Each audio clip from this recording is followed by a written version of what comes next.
প্রথম পার্টে আমরা দেখছি যে যোগ কিভাবে করতে হয়। এখন আমরা দেখব বিয়োগ কিভাবে করতে হয়।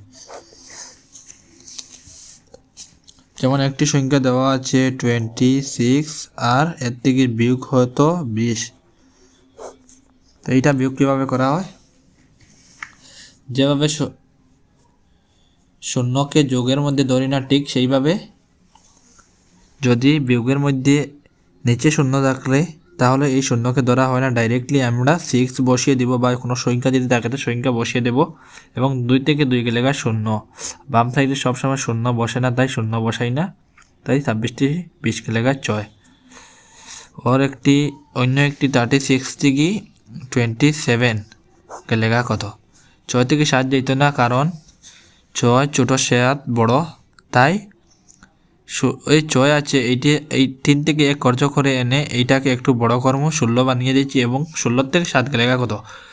8 9 10 11 12 13 14 15 16 9। 16 থেকে 7 গেলে 9 এবং এখানে ছিল 3 প্রথমে, কিন্তু 1 দিয়ে দিয়েছি, তাই এখানে রয়েছে 2। 2 থেকে 2 গেলে 0। বাম সাইডে 0 বসে না, তাই আমাদের উত্তর হলো 9।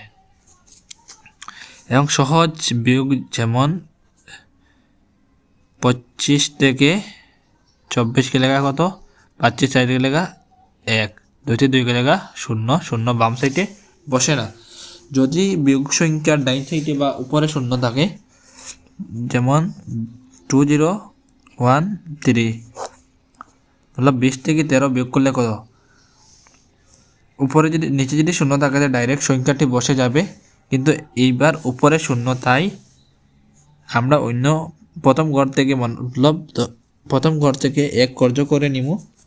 এখানে 1 কর্য করলে 2 থেকে 1 কর্য করিয়ে আনিতে, তাহলে কত হবো? 10 হবো।